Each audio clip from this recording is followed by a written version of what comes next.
Selamat siang Tribuners, melaporkan dari Jalan Lintas Palembang Indralaya di Ogan Ilir, tepatnya di Kecamatan Indralaya Utara. Saat ini telah terjadi kebakaran lahan di mana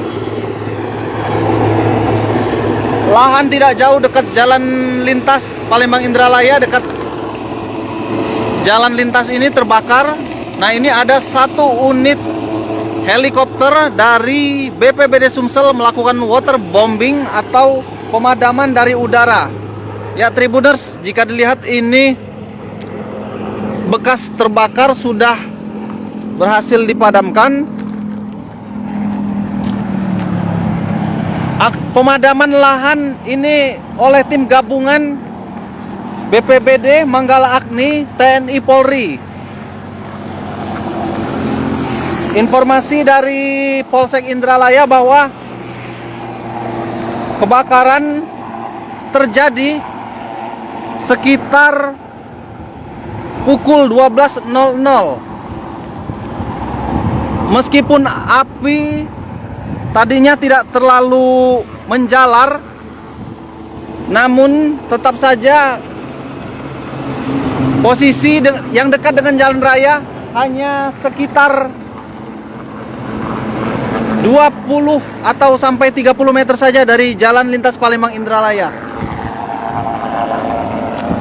Tidak hanya di dekat jalan lintas, namun kebakaran juga sampai ke dalam.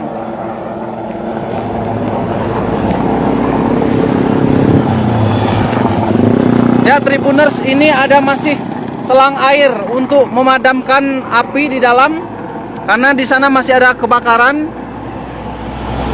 Untuk lokasi yang sulit dijangkau menggunakan waterbombing, satu helikopter. Nah, itu bisa dilihat.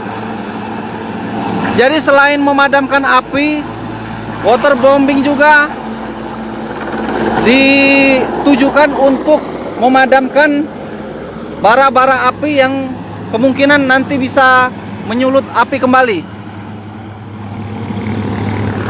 Ya Tribuner, saat ini di penghujung Juli atau di pertengahan tahun memasuki musim kemarau, biasa terjadi kebakaran setiap tahunnya. Oleh karenanya aparat gabungan TNI Polri, BPBD dan juga Manggala Agni bahu-membahu untuk memadamkan api.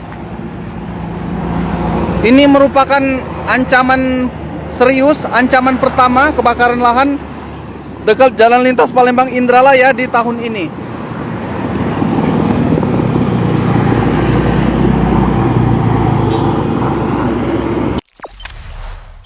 Jangan lupa subscribe, share, komen, dan like ya.